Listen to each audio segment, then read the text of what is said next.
What's up YouTube? Genie here, back at it again and welcome back to the channel guys. So today, isa na namang NFT game ang ating re-reviewin. Ito, medyo similar to sa Axie Infinity guys. Turn-based gaming na cards yung gimmick niya. So papakita ko sa inyo yung demo ng game na to. And then, yung metaverse part, pinakita niya din dito. Ano kaya magiging itsura nito after a few months, no? Pagka nailabas na nila tong gimmick na to. So make sure guys na nakapag-fill out na rin kayo ng Google Forms para sa ating hashtag All Out Giveaway Episode 1. Link will be in the description of the video. Make sure to be active in the channel, like, comment what you think about the videos that I upload, and then put that hashtag All Out Giveaway Episode 1. Okay, so without further ado guys, let's get it on. Intro!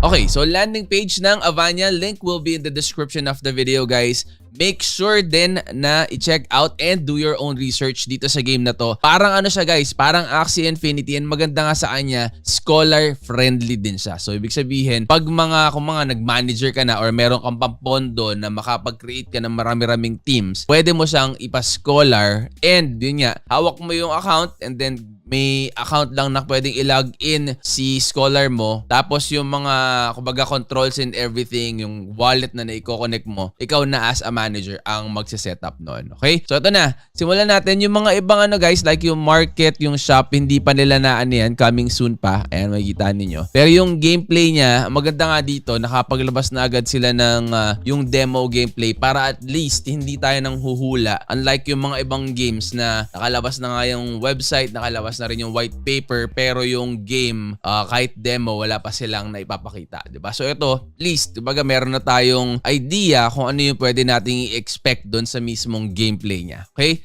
So yan, socials will be in the description of the video as well. Twitter, Telegram, Discord, Facebook. Ayan, nandyan yan. So, what is Avania? Avania is a game where you can earn a token by contributing your talent to the game, such as playing the game, awaken nexus, building community, supporting other players, supporting the game, etc. Avania will be placed to build the greatest gamify or gamify community through well-designed gameplay. So, yun yung ano niya. Parang ano kasi, para talaga siyang Axie Infinity. Nung sinubukan ko yung laro bago tayo nag-shoot nitong video na to. It reminds me a lot like yun nga. Pero sana once ito ni-release nila, sana naman prepared sila sa kung ano yung mga, 'di ba? Yung kumbaga yung burning mechanism ba niyan, yung sustainability. Hanggang kailan ba naman yan talaga? Kumbaga pag na-high, pag lumipad, pag dumami yung mga players, mga investors, kaya ba nilang i-maintain? Diba? Yun yung sana natuto na sila doon sa mga nauna. I'm not saying na si Axie Infinity is walang-wala na. Pero guys, kayo na yung humusga, kayo na yung sumilip sa kung magkano yung token price niya and kung ano yung mga nilalabas sila. Meron siyang Axie Infinity Origins. Pero tingnan natin, di ba? Does it kumbaga contribute kung ano man yung mga lacking doon sa original game niya. Pero ito, sana si Avania, sana naman, talagang kumbaga pangmatagalan na. Para hindi naman sayang yung effort natin. And hindi naman nalulugi yung mga nag-i-invest, lalo na medyo late na nag-i-invest, di ba? Ito yung ano, sana naman Avania, yung ating kulay ng font, wag mo naman ilapit. Kapag gray, pwede mong i-black na lang yan, o kung ibang kulay na contrasting naman. Kasi tignan mo, binaon mo paano naman makikita at mababasa yan? Ayan, pati itong sa paniki mo, paniki ba yan o daga? Okay. So yan, may mga dialogue yung mga parang comics ang gimmick niyan. Ayan, ina-explain niya lang yung mga different na mga NFTs. And ayan yung ano guys, screenshot ng kung ano yung itsura niya. And mamaya makikita ninyo mismo yung gameplay. Though hindi pa syempre, hindi pa naman tayo kumbaga expert dito. Unang-una, bagong-bago pa lang tong game na to. Gusto ko lang pakita sa inyo yung mismong game, pagkakas ng game, pag-end ng turn, yung energy, and everything. At ano yung mga meron dito na wala yung mga naunang mga turn-based card games. So, Avania is a battle card game. Each round, you will use an Ether card to support your guardians and gain resources such as mana. Then, you spend your mana to make your own or your guardian make their special move. The battlefield is divided into 3 lines, which are front line, mid line, and the back line.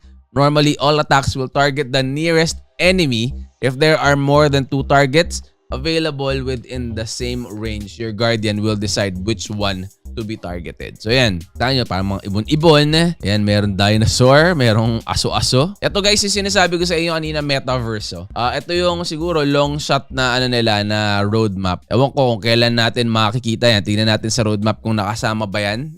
Which part ng roadmap nila i-incorporate itong metaverse na to. So Avania is an endless world you can explore. Metaverse will facilitate you as a feature that you can really get into Avania. You can own a land, build your accommodation, and have fun with your guardians in the metaverse. You can also earn some resources by exploring Avania and the dungeons created by other players.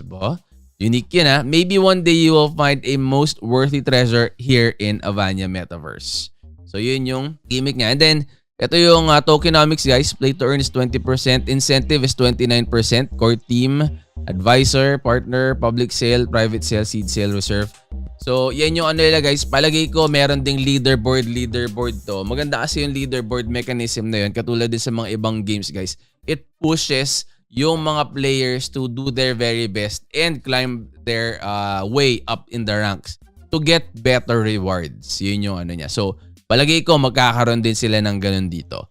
Partners, and not a lot of backers, not a lot of venture capital. So, meron silang Bitcoin Addict Thailand and yung Crypto Cup. Yun yung mga partners sila. And then team members guys, ito mga cartoony, may LinkedIn sila. Kaya lang guys, for some reason, yung LinkedIn ko is not working properly.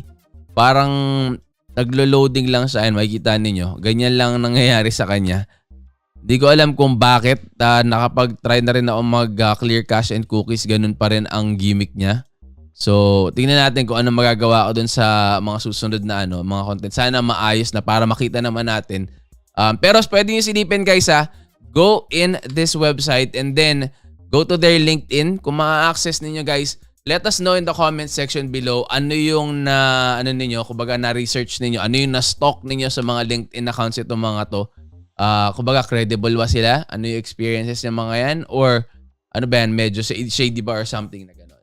Okay, so put your comments in the comment section below para makatulong din sa community natin. Okay, roadmap. Stage 1, team recruitment, market research, feasibility analysis, game design, and tokenomic design. So, GOA seed sale din. Stage 2, website launch, social media account establish, marketing campaign initiation, GOA private sale. Asan na yung ano dito? Metaverse. Saan niya kaya ilalagay yun? Wala pa rito eh. NFT shop, Genesis NFT sale. So stage 4 pa yun guys. Wala silang nilagay na na date kung kailan pa yun. Pero kumbaga parang ginawa lang nila is nilagay nila yung priorities nila kung ano yung mga magkakasama at anong stage yun. Okay? So make sure guys to do your own research. Okay? Para hindi kayo kumbaga padalos-dalos ng pag-i-invest in everything. Try their game out din. Meron naman demo yan dyan para masubukan ninyo kung paano ba yung gimmick niyan. And interesado ba kayo talaga na pumasok sa mga ganyan-ganyang gimmick. Okay? So, punta tayo sa guys, sa white paper. Ayan. So, overview. Balikan nyo na lang yan. Medyo mahaba-habang basahan na naman yung gimmick niya. Vision and mission. Supporting people to earn happiness by playing games. So, ayan yung mga niya. Then, story. Ayan. So, may story. In every game naman yata, parang wala pa akong game na nakitaan ng walang story yung Pero kung palagi ko meron ding iba, yung mga iba naman gawa-gawa lang talaga, 'di ba? Para lang merong may pakita sa white paper or sa website nila. Then meta, ayan, problem meta in gaming terminology is a generally agreed upon strategy by the community. Said strategy is considered to be most optimal way to win and have. Check nyo na lang din yan guys. Business model, click to earn. Ayan, so there are many types of games but lots of blockchain games in the market in 2021 introduced gameplay with very low interaction. Many of them are called click to earn. Ayan. Click to earn games can be good examples of the type of games that attracts players by its income intensive rather than entertainment service. So guys, yung mga ganyan kasi mga gimmick like yung click to earn na yan, meron naman talaga napakarami. Kahit hanggang ngayon may mga lumalabas pa rin ng mga ganyan mga click to earns. So yun nga, ang pinagdidebatihan dyan, click to earns hindi sustainable. Kumbaga, depende kasi lalo na sa kung anong klaseng game yan. Anong klaseng developers yung behind the game. Kasi kung talagang ang goal nila is just a quick game na kumbaga may kikita tapos pagka medyo gitna ka na sumali wala ka nang mapapala. May mga ganong mga developers. May mga iba naman kumbaga conservative yung pagbibigay nila ng rewards para tumagal pa din yung game. And then yun nga, depende pa rin talaga. Dapat merong plano. Sa una, click to earn. And then eventually, dapat nagde-develop sila ng mga tipong skill-based na. Like yan, si Pegaxi nga ngayon guys, na ipasok lang natin, no? Click to earn din yan guys. And then you rely on luck kung mananalo ka o hindi. Diba? Ganun sila. Kumbaga, hindi automatic at hindi guaranteed na pag kinlik mo at sumali ka sa race, may mapapala ka. Diba? Pero ang plano niyan is eventually maging skill-based daw. So, yun ang plano nila. Sana totoo. So, yun yung mga, kumbaga, yan, sinabi nila rito, yung problem is ganun nga. And the solution, we introduce easy to understand gameplay but yet have a high depth to master. Skill-based, guys. Okay? In our games, player can interact with our game and have fun unlike click-to-earn games that have less interaction. So, we also have integrated many mechanics to games such as element, attribute, ether card, and AoE, area of effect. Yan, unique yan, guys, etc. It makes sure that players have things to discover. So, diskartihan ang labanan dyan sa ano nila. Roadmap, ayan. So ito guys, meron pala silang roadmap dito oh. First NFT sale guys, so March 29. So very very soon na yan. Mark the dates, okay? Make sure to do your own research bago kayo pumasok sa mga ganyan, okay? So silipin nyo muna, okay ba to? Okay ba yung kompleto ba yung background and maayos ba yung background or credentials ng mga developers? So yan, and then second NFT sale is April 2nd or 5th, 2022. PGE or yung token generation event nila will be April 12, 2022. Pre-sale ng token is April 7. Pala, ayan. Tapos Launchpad April 8 to 11, 2022. And then, ayan guys, full game release. Ito magandang So, May 15, 2020. Napakalapit na nun Less than a month na yun guys. May 15, 2022. Full game release na. So, April 30th testnet. Yun ang nila. So guys, make sure to do your own research. Check them out. Siyempre, di ba? Hindi ko rin naman ini-encourage kayo na bigla na lang kayo mag-invest just because you watch this video. I will put all the socials. Tignan ninyo, salihan ninyo yung mga social media platforms nila para malaman ninyo ano ba yung temperature ng mga tao dyan and legit ba tong project or hindi. Diba? Yun ang natin. Yun ang gusto nating malaman before we even start pending money na talagang pinaghirapan natin. So complete milestones yan, yung recruitment, yada. Ayan, dami nang na-complete nila dyan. Let's go and head on to the gameplay itself. Okay, so dito guys, sa website nila, punta lang kayo dito sa game. Ayan, sa game. And then log in. Pag na-log in na ninyo, pwede na kayong dyan guys. Kasi ako nag-create ako ng bagong information dito. So lalagay niyo yung email address ninyo and then yung password na gusto niyo for that. So pag may scholar kayo, pwede ninyong ibigay yung credentials na yon. Okay, so yung email address and then yung password para doon, para ma-access nila doon sa device nila and makapaglaro sila para sa inyo. Okay? So yan. And then, ito yung download guys. Pwede ninyo i-download dyan yung game. Or, dito. Pwede dito. Then, you just install it. Pagkatapos yung install, ayan, may sound effects pa siya. So, ayan. Okay. So, dito ilalagay natin yung ating game ID. So, yung email address. Okay. So, yan. Ito yung parang pinaka-lobby guys nung demo. And then dito sa demo nila guys, adventure lang ang gumagana. So, hindi lahat-lahat, hindi pa lahat-lahat fully functional. So, yan. Social, pwede mo pero hindi, wala pang pinupuntahan kahit i-click mo yan. Okay, so, yan na natin. Click natin yung adventure. And then, ito yung positioning. Sinasabi niyang may front, middle, and then back. So, kunyari, ito lagay natin sa likod. Ito sa harap. And then, ito sa may bandang gitna. Sa likod na wala siya kanina. Sorry. Ito lagay natin sa bandang likod. Yan.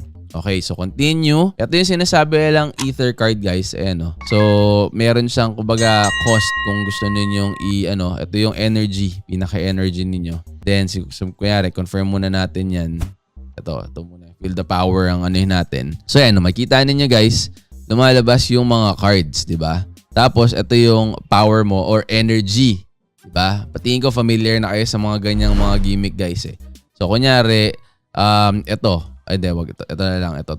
Ayan, oh. So, nakakakas na siya doon. Then, enter. Ayan, makikita niya nag-0 to kasi nga meron kayong kinast. Ayan, oh. Diba? So, ayan. Okay, so nag-heal ang gimmick niya. Diba? So, sa tingin ko naman guys, sa mga naglalaro na ng mga ano dito, ng mga ganitong mga card games, eh hindi naman na kayo may hirapan na mag-adapt dito sa mga ganitong games. Kasi, ayan, oh. Diba? Siyempre, kailangan nyo pa ding ma-familiarize kung paano laruin yung mga ganitong games. Lalo na at ibang Kumbaga, pwedeng similar siya sa ibang mga play-to-earn games or kahit hindi play-to-earn games. Pero siyempre, it takes time to master kung paano yung gimmick and yung ninyo, synergy nung team ninyo.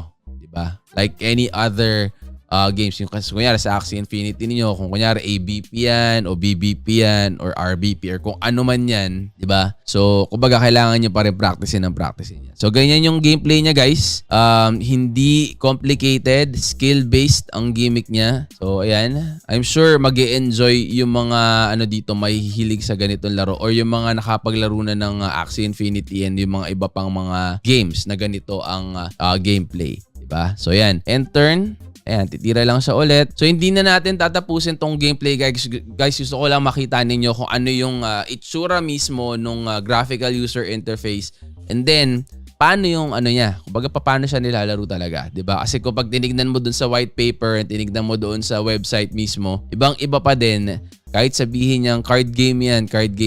Iba pa din pagka nandun ka at sinubukan mong laruin mag-isa. So I would strongly suggest you go to their website, do your own research, tignan niyo yung white paper ulit, and then check niyo yung gameplay nila. Silipin niyo paano yung talagang laro niya or mga ganyan-ganyan, di ba? And then balitaan niyo, guys. Put it in the comment section below. And then syempre bago tayo magtapos, make sure na nakapag-sign up na kayo doon sa ating Google Forms para sa hashtag All Out Giveaway Episode 1. Link will be in the description of the video. Be sure to be active in the channel. Like, comment on what you think about the video, and then put that hashtag All Out Giveaway Episode 1. So I will see you on the next, guys. I'm out. Peace. This channel does not promote nor tolerate any illegal activities. This channel is intended to be used and must only be used for informational and or entertainment purposes only. It is very important to do your own analysis before making any investment based on your own personal circumstances. I am not a financial advisor nor an expert in this field, and I highly encourage that you do your own research or seek a professional for financial advice.